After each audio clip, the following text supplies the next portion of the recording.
RPSC geography first grade के series में हम बीच बीच में मॉडल पेपर जो पिछले प्रीवियस ईयर्स के हैं उनको भी साथ साथ अध्ययन कर रहे हैं।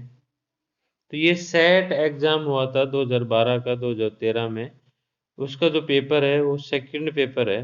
फर्स्ट पेपर जीके में आता है कि फर्स्ट सेकंड और थर्ड पेपर संबंधित सब्जेक्ट का होता है। और इसमें इस सब्जेक्ट के जो सेकंड पेपर है इसमें अधिकांश प्रश्न हमारे को आरपीएससी के फर्स्ट ग्रेड पेपर में आने वाले टाइम में हम अधीनस्थ सेवा चयन board Delhi, UP and other स्टेटों के जो ज्योग्राफी के हैं वो प्रत्येक दिन एक मॉडल टेस्ट पेपर आपको इस चैनल पे देखने को मिलेगा। चलिए देखते हैं हम। पहला प्रश्न, अपर्दन जन्य भू आकार है गोर्ज, विस्थापित शिलाखंड, लोएस, अंकुश। तो इसका आंसर है गोर्ज। जो वायुमंडलीय परत विषम मंडल का अंग है वह है क्षोभ मंडल, मध्य मंडल, आयन मंडल, समताप मंडल। तो ये है आपका आयन मंडल। महासागरों में तापमान के लंबवत वितरण के संदर्भ में सही कथन है। देखिए उसमें एरो लाने में टाइम लगता है, मैं वैसे आपको बता दूंगा इसके बारे में कौन सा आंसर है। महासागरों में तापमान के लंबवत वितरण के संदर्भ में सही कथन है। पहला है पहले तीव्र और फिर मंद गिरावट, दूसरा है पहले तीव्र गिरावट फिर मंद वृद्धि, तीसरा है या थर्ड है पहले मंद गिरावट फिर तीव्र वृद्धि, फोर्थ है आपका पहले मंद वृद्धि फिर तीव्र गिरावट। तो इसका आंसर है ए, पहले तीव्र और फिर मंद गिरावट। तो इसका तीसरे का ए आंसर है। चौथा क्वेश्चन है हमारा, सांस्कृतिक भूदृश्य की संकल्पना का प्रतिपादन जिन्होंने किया है वे हैं हेंटिगटन, कॉलसावर, हिटबैक, सेलेसबरी। तो इसका आंसर है बी, कॉलसावर। यानी सांस्कृतिक भूदृश्य की जो संकल्पना दी थी वो कॉलसावर महोदय ने दी थी हमारे को।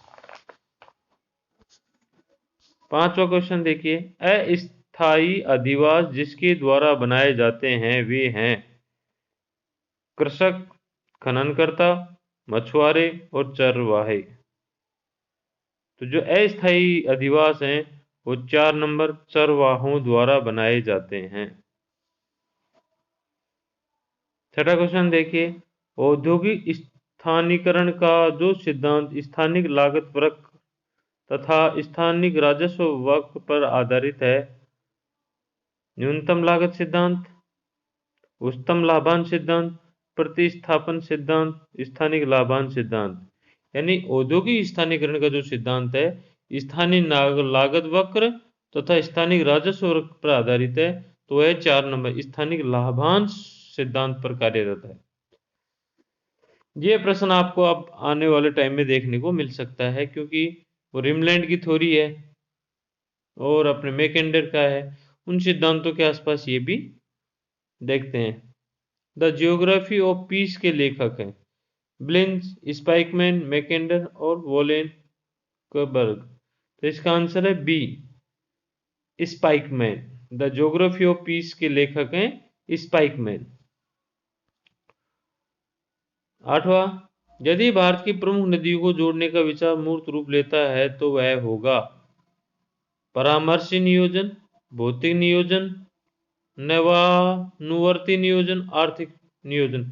ऐसी स्थिति में हम यदि इसका इंग्लिश वर्जन पढ़ लें तो शायद ज़्यादा अच्छा होगा, उसी से हमारे को उत्तर बहुत अच्छे से मिल जाएगा। तो देखिए, inductive planning, physical planning, innovative planning और इकोनॉमिक प्लानिंग। तो इसका है सी, इनोवेटिव प्लानिंग यानी नवानुवर्ती नियोजन।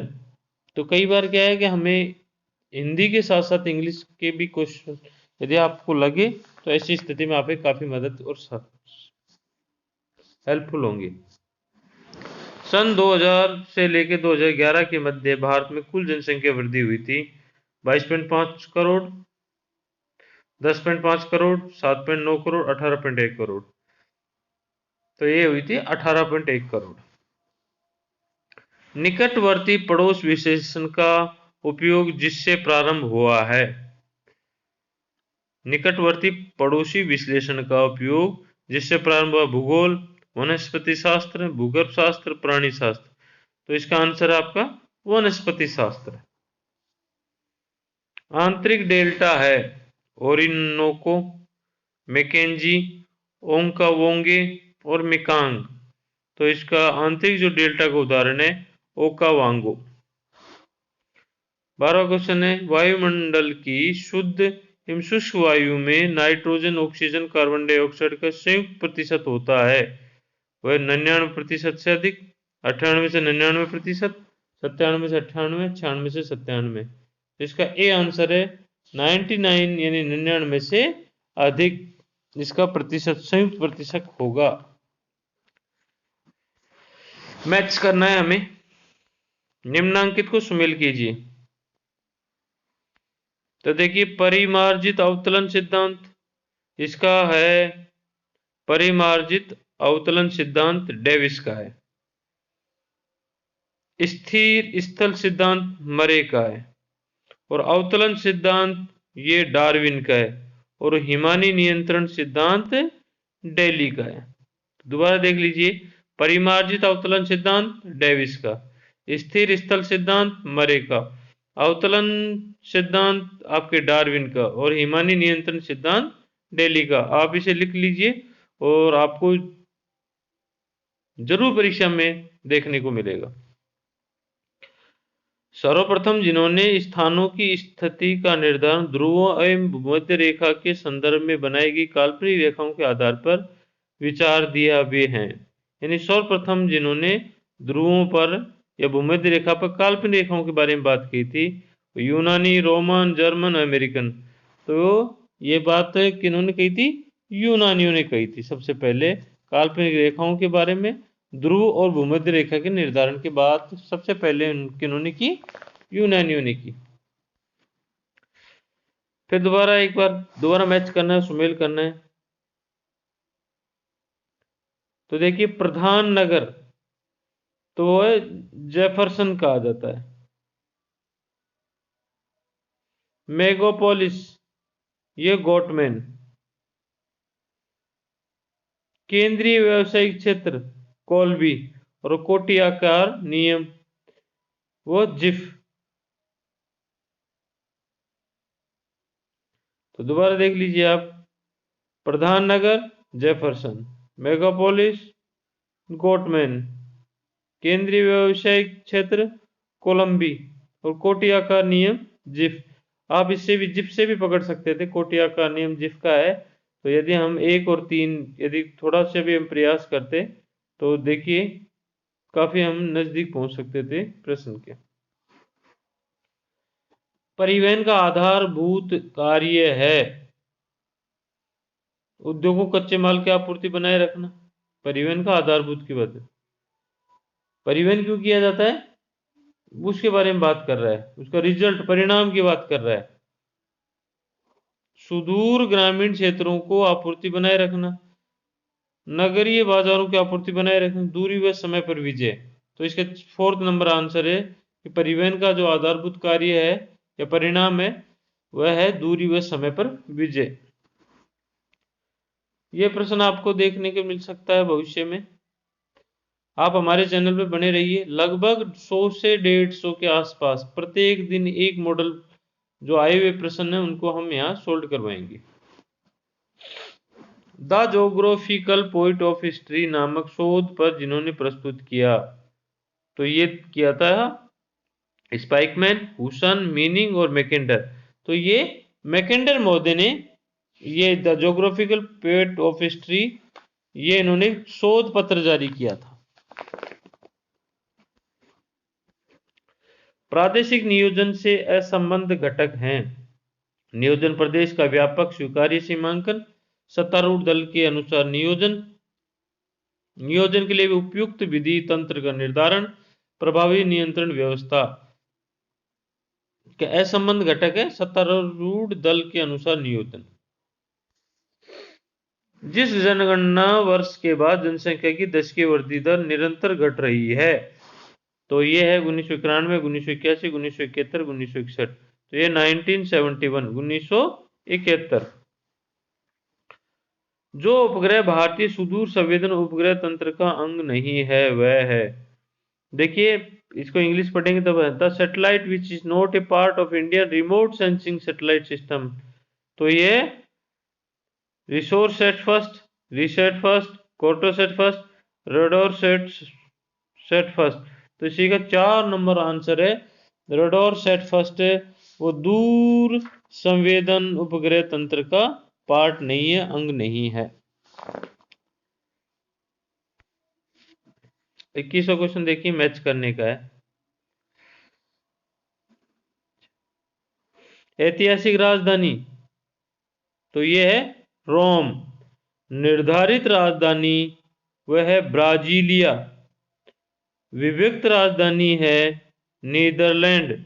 और राजनीतिक समविति जो राजधानी है वो आपकी है ओटावा। और ओटावा आपको पता है किसकी राजधानी है? कनाडा की। तो राजनीतिक समवित राजधानी आपकी ओटावा। और ऐतिहासिक राजधानी रोम है, इटली की राजधानी। 22 question, a world geography of eastern Asia के लेखक हैं जिम्बरमैन, कुरात, मैकडेविड, करील। तो इसके लेखक है कुरात। अपरूपण पार्श्व जिस प्रकार के पार्श्व होते हैं, अभिसारी, संवर्धनकारी, अपसारी, पारवर्तित। तो इसके होते हैं पारवर्तित, ट्रांसकरंट। हैंडली कोष बनते हैं, तो हैंडली कोष कहां बनते हैं? भूमध्य रेखा पर, अयन रेखाओं पर, भूमध्य रेखा व अयन रेखाओं के मध्य और ध्रुवों पर। तो जो हैंडली कोष बनते हैं हमारे, वो भूमध्य रेखा व अयन रेखा के मध्य बनते हैं। जो महासागर, ये धारा उत्तरी अटलांटिक महासागर का अंग नहीं है। तो एक कनारी की धारा उत्तरी अटलांटिक की, दक्षिण अटलांटिक नहीं है, यानी भूमध्य रेखा के उत्तर की तरफ, वो भी अटलांटिक महासागर में। तो देखिए कनारी की धारा, वेनेजुएला की धारा, पूर्वी ग्रीनलैंड की धारा और लेबेडोर। तो देखिए कनारे की धारा, पूर्वी ग्रीनलैंड धारा और लेबेडोर, ये तो है उत्तरी अटलांटिक की, लेकिन वेनेजुएला ये नहीं है। ज्ञात प्राचीनतम मानचित्र जिनके द्वारा बनाया गया वो है सुमेरियन, इरेटोस्थनीज, टोलमी और अस्तु। तो ये सुमेरियन द्वारा।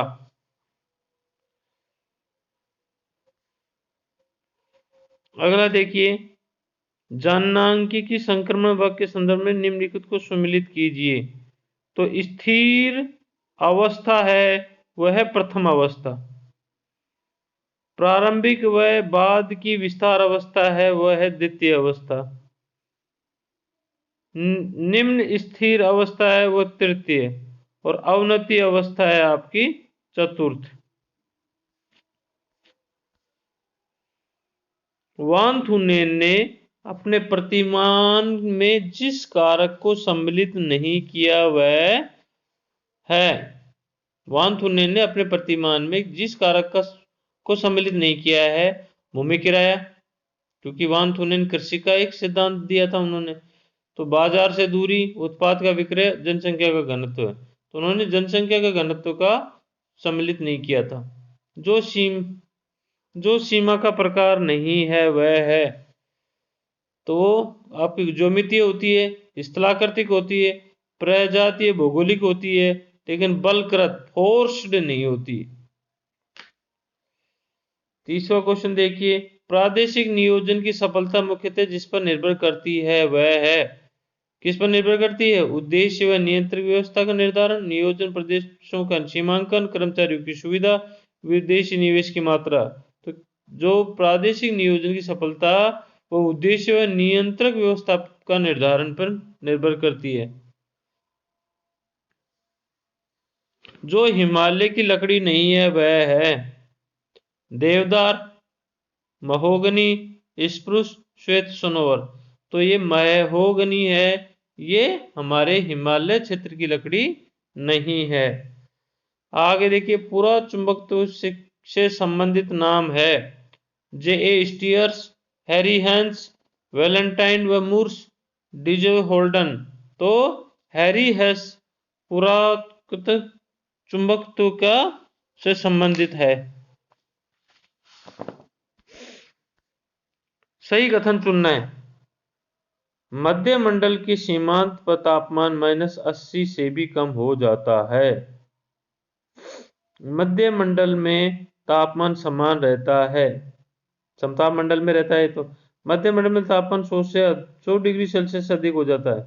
ये नहीं, मध्य मंडल में तापमान विचलन रहता है, ये भी नहीं। तो इसका ए सही है। और ये आपको 11वीं की बुक के अंदर, और हाल ही में एक एग्जाम हुआ है हमारा लैब असिस्टेंट ज्योग्राफी का, उसमें ये प्रश्न जरूर पूछा गया था। 34वां, जैव रासायनिक ऊर्जा चक्र जिससे संबंधित है। तो जैव रासायनिक ऊर्जा जो है ना, वो 3 नंबर है, समस्त जैव जगत का ऊर्जा चक्र। जैव रासायनिक ऊर्जा चक्र जो संबंधित है, तो देखिए समस्त जैव जगत का ऊर्जा चक्र 3 नंबर इसका आंसर है। जबकि आप अन्य आंसरों को पढ़ोगे पोज करके, तो आपको 3 नंबर ही सबसे सुटेबल लगेगा।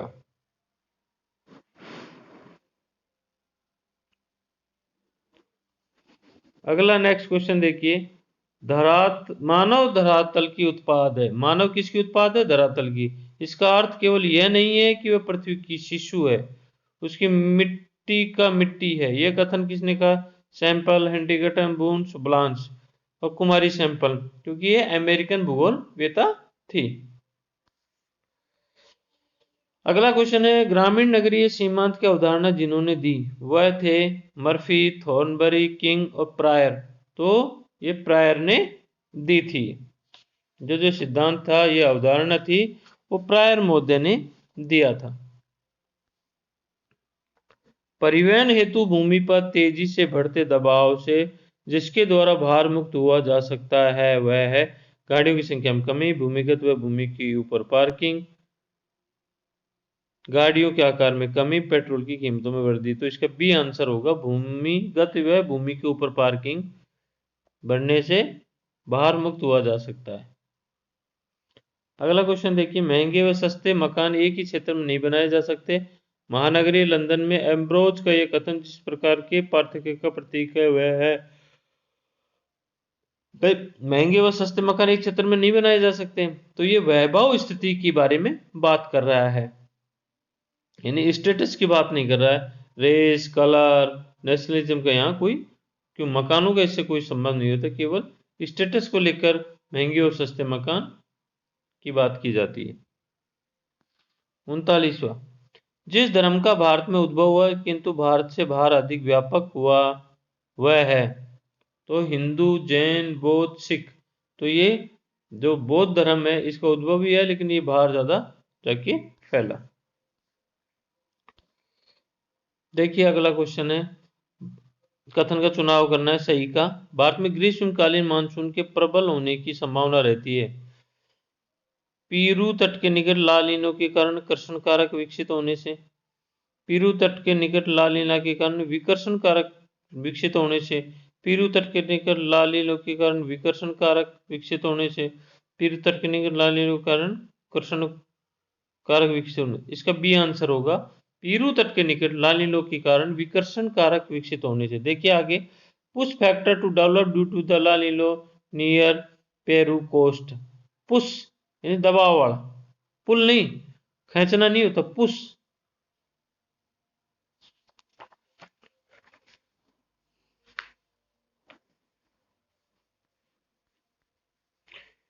देखिए अगला क्वेश्चन, कृष्णा डेल्टा से कुमारी अंतरीप तक के डेल्टा को कहते हैं कोकण, उत्तरी सरकार, मालाबार और कोरोमंडल। तो ये डेल्टा आप पढ़ेंगे दक्षिण भारत के क्षेत्र में, तो आपके इस सारे डेल्टा ही हैं, और इनके क्षेत्रों को आप मेंशन करके देखिए मैप के अंदर, और अच्छे से आपको याद होगा। घुमा फिरा के प्रश्न यही आते हैं। जिस आरेख या ग्राफ की रचना में प्रत्येक मध्यांतर वक्र के ऊपरी व निचली सीमाओं का उपयोग किया जाता है वह है आवर्ती बहुभुज, संचयी आवर्ती वक्र, आवर्ती आयत, विभाजित वृत्त आरेख। तो इसका 3 आंसर होगा आवर्ती आयत, हिस्टोग्राम। 43 हुआ है, यदि किसी महागर में तलीय विस्तारण दर प्रति वर्ष 4 सेंटीमीटर है तो कुल विस्तारण हो रहा है 8 सेंटीमीटर, 4 सेंटीमीटर, 2 सेंटीमीटर, 16 सेंटीमीटर। तो ये 8 सेंटीमीटर जिसका विस्तारण हो रहा है। अगला देखिए, बहुत अच्छा प्रश्न है, अक्सर आने वाला प्रश्न बनता है। सुमेलित करना है तो बोरा है वह एड्रियाटिक सागर में चलती है, शिमूम है वह आपका अरब का मरुस्थल है, और मिस्ट्रल है वो फ्रांस में है, और हरमट्टन को डॉक्टर की संज्ञा दी गई है। हरमट्टन को डॉक्टर की संज्ञा दी गई है।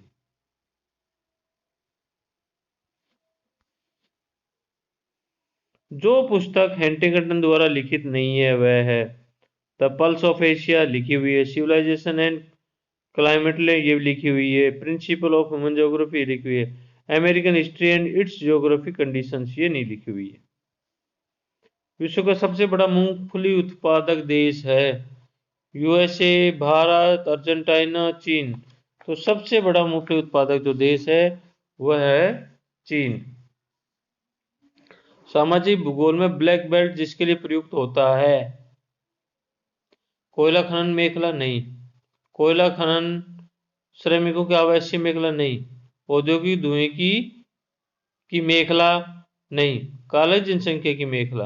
यानी ब्लैक बेल्ट ऐसे क्षेत्र को जहां एक ब्लैक पॉपुलेशन लिस्ट करती है वहां पे रहती है, इसलिए उसे ब्लैक बेल्ट कहा जाता है। सामाजिक भूगोल की बात में, फिजिकल भूगोल में हो सकता है कि कोयले को कहा जाए या आयरनिक क्षेत्र को कहा जाए। अगला है सुमिलित नहीं है, तो देखिए वीरभूमि पश्चिम बंगाल में है, गुडमलाई तमिलनाडु में, भंडारा महाराष्ट्र में, या आदिलाबाद कर्नाटक, ये सुमिलित नहीं है। मिश्रित पिरामिड आरेख जिस प्रकार का आरेख है वह है क्वार्टोग्राम, द्विविमीय, त्रिविमीय, एक विमीय। तो मिश्रित जो पिरामिड बनता है आरेख, मिश्रित पिरामिड देखेंगे तो आप वह एक विमीय ही बनता है, एक ही है, हमें चित्र दिखाई देता है उसका। गुण प्रधान मानचित्र है तो आपके समान रेखा, वर्णमात्री, वर्ण प्रतीकी और बिंदु। तो ये वर्ण प्रतीकी कॉर्मोमेट्रिक होता है, वर्ण प्रतीकी। इसी के साथ हमारा जो सेट एग्जाम का सेकंड पेपर था 2012 वाला वो कंप्लीट हुआ है। और आपको राजस्थान के जितने भी हैं 8 से या 10 ज्योग्राफी के पेपर है वो तो हम यहाँ सोल्व कराएंगे।